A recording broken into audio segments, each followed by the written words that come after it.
Chakri, 70% return from small cap index in this year. Well, will there be a kind of a repeat performance, or investors, traders should moderate their return expectations in the new fiscal?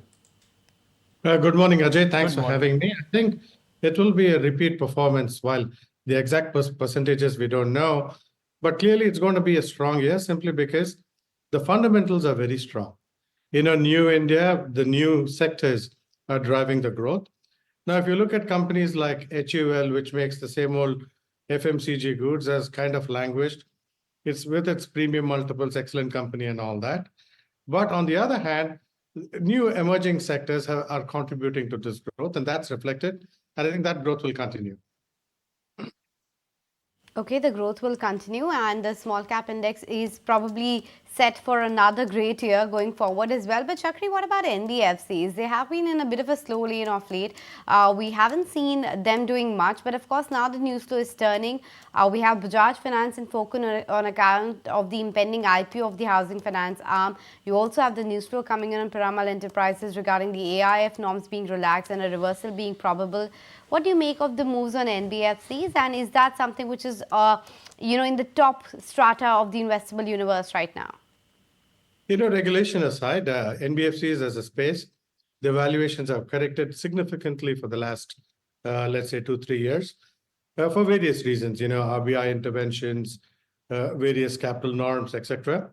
But the most important factor is they're well placed. As interest rates peak in the US, and yesterday's data showed in the US that if there's productivity growth without inflation growth, they can actually think of start cutting rates. And when that happens, it'll allow RBI to cut rates, and therefore the NIMs of NBFCs in India will benefit. So I think they are in a strong place going into the next year. But Chakri, what's your view in terms of how you should place your bets in the auto sector? In the auto sector, I think Maruti will continue to do well. If you look at their growth is up like 12%. And that's a space, the middle income India will continue to buy cars as the trend has been in the last 2 years. Volumes are very strong, will continue to be strong. So Maruti. In the two-wheeler space, I think Bajaj TVS Auto will do well. Now, in India, you have weddings and seasonally. So now North India and East India will start, the marriage season starts. So along with that, the two-wheeler vehicle sales, TVS Motors, Bajaj Auto should benefit. So I think these are the companies to look forward to. We briefly touched upon that point of NBFCs, but I want to go back on one specific one, Chakri, and that's the most underperforming one, which is Piramal. There is news now coming in that they will be entering microfinance, they'll be entering gold loan. Now, while we all may think of these two areas of risky, etc., which they are, but can't take away the fact that these are the only two areas which are upwards of 30% growth in the entire lending basket. And with proper processes in place, RBI also wants lending agencies to go ahead and lend on gold, take microfinance kind of licenses, etc. Do you think it will work in favor of Piramal because now they want to go tier 2, tier 3, tier 4, or you think it can be very risky for them? They've just come out of that real estate kind of a long patch of underperformance. Ajay, you're absolutely right in terms of gold loan growth as well as microfinance. And whenever an economy recovers, one of the first beneficiaries of that are these two segments, because the very small businessmen, the very small business people start, lending, borrowing against gold, start doing microfinancing to start their own, street side or small side businesses. So that as a business will actually grow.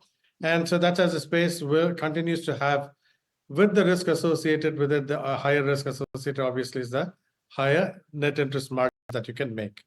Now, Piramal, for all its what has happened in the past, it is a sizable company with the sizable resources and understanding of the market. So I think that as a space, they'll do well going forward. But come next week, Chakri, the focus will also shift on the provisional data that we'll start getting in for the quarter gone by, whether it's the banking names or the FMCG names, etc. Is there any specific, sector, any specific entity that you're watching out for in terms of the results as well? Because we'll kickstart the earnings season fairly soon now. Absolutely. I think, in this quarter, banks will show good numbers. NBFCs will show good numbers. They'll hopefully marginally beat expectations. And and this is because of a continued recovery in the economy, both domestic as well as exports. If you look at the current account deficits of India have actually improved.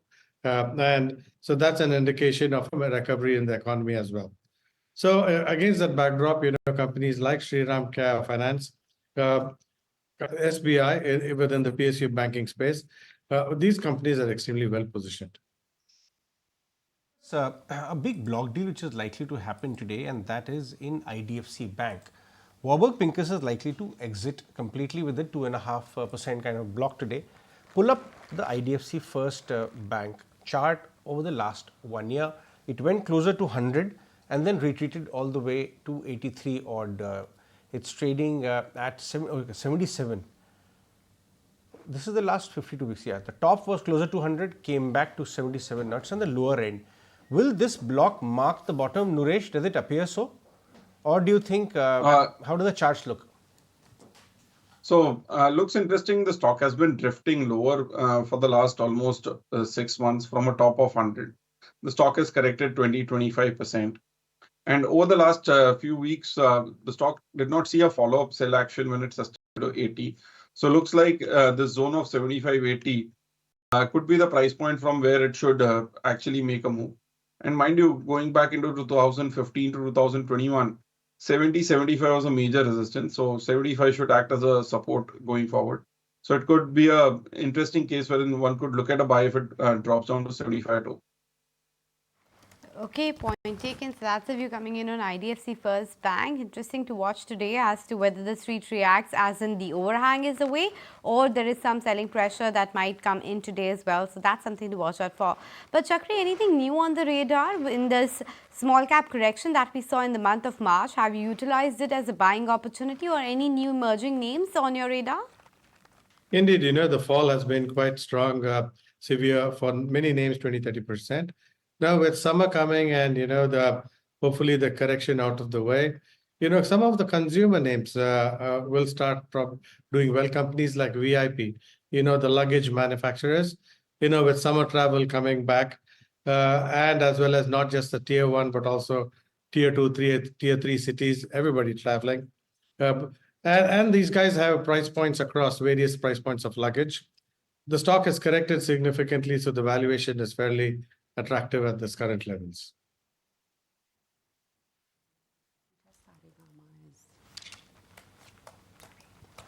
Okay, point taken. So we were just flagging off, or rather Somit was just flagging off VIP Industries as well. They held an analyst call and they're saying that they're going to return to a double-digit growth rate from the Q4 itself and that they see a 15 to 20% growth over the next 5 years. And Chakri, we were mapping how VIP and Safari both have done and how VIP has actually lagged by a huge margin, I think almost 19% year to date.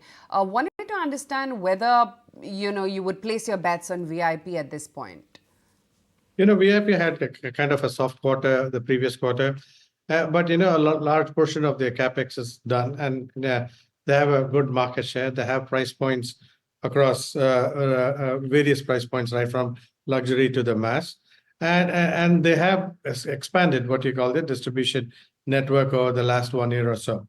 So now they're in a position to reap the benefits of what they've done in the past, and the valuations have corrected very significantly for the company. I think with the 35% to 40% earnings growth over the next 2 to 3 years, the valuation is on its side, and I think VIPs would definitely worth looking at current levels. Okay, so that's about VIP Industries and why we should watch out for that. But overall, travel and tourism, that's one space that has done rather well. Of course, we have seen that phenomenal move in Indian hotels. But Chakri, time and again, people have been talking about the valuations on that one. Do you still see room on upside for Indian hotels, or do you think it is getting a bit toppish and it's probably best to profit book? If you look at the numbers coming out of all these hotel companies, all their various segments, whether it's business travel or whether it's banqueting or F&B, everything continues to be very strong. After many years, they're actually showing pricing power. So, given the fact that they're continuing to beat earnings estimates and as well as top line growth. Valuations aside, we'll continue to hold on to Indian Hotels, Chalet Hotels, Lemon Tree, Thomas Cook, all these names. More from the market standpoint, the next event to watch out for, Chakri, would be Union Budget in June perhaps, and now bulk of the market is already factoring in some kind of a continuity here at the political leadership level. What would the market want to see in the Union Budget, in your view? Chakri?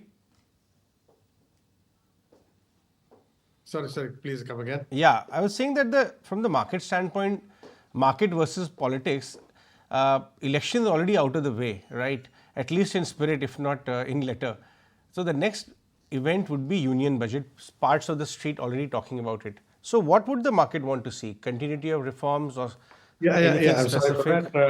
that. So I think clearly the impact will be on the amount of spends, budgets that will be allotted towards infrastructure spend. If you look at, for instance, road spending has actually been down. NHAI spends is down year over year very strongly, 40-50%.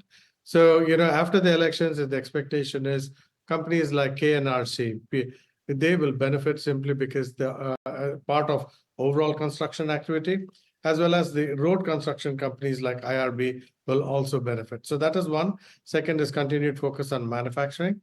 And third, of course, is the new focus on new tech, which is EMS, semiconductor spending. I think those are the three areas. By the way, since we were talking about Reliance, they've entered now into a 20-year power purchase agreement with Adani Power, one of their arms, with an investment of about 50 crore rupees and in its initial phase. So that's definitely going to be a stock to look out for. They're looking to own about 26% proportionate ownership in one unit of Adani Power arm, that's MEL, with a capacity of about almost 600 megawatts. So that's the latest trigger in that sense for RIL. We've talked about BHEL as well. They too have received an order for setting up of a sizable plant with a decent capacity of about almost 800 megawatts. There's Dr. Reddy's as well. They've gotten into an exclusive distribution partnership with Sanofi, so look out for that stock as well. And then Bajaj Finance too, wherein Bajaj Housing Finance has started the groundwork for IPO already. Ajay, this is going to be an interesting one, right? And after a long something from this Bajaj stable. Well, you know what? They have very sizable business, by the way. Yeah. And almost, if I'm not wrong, hazarding a guess, but almost 40-50,000 crore loan book already there, which they were bundling up with their with their personal loan and all kinds of auto loan kind of players already. Now that they've got a nod for an IPO, the biggest chunk would actually be captured in Bajaj Finance.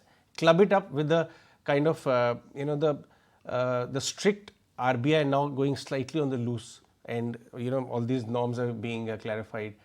There could be a big short covering bout in the Bajaj Finance. You already spoke about it. From 6,200, it's already at 7,000, right? The market got a wind of it. Look at the last 6 months graph. From 6,200, the stock is already back above the 7,000 mark, but the previous high was above 8,500. If you could pull up the chart, it will be interesting. Yes, it's already bottomed out around that and have regained ground. Can it go back above the 8,000 now clubbed up with this story? Something to watch out for. Chakri, your take? The housing finance IPO, if it happens, is clearly going to be a huge valuation trigger for Bajaj Finance. Looking at the various numbers, that presents a fairly big upside for Bajaj Finance at the current levels. Given that it's still very speculative, I would rather stay away from the valuations, but there are a number of media reports out there.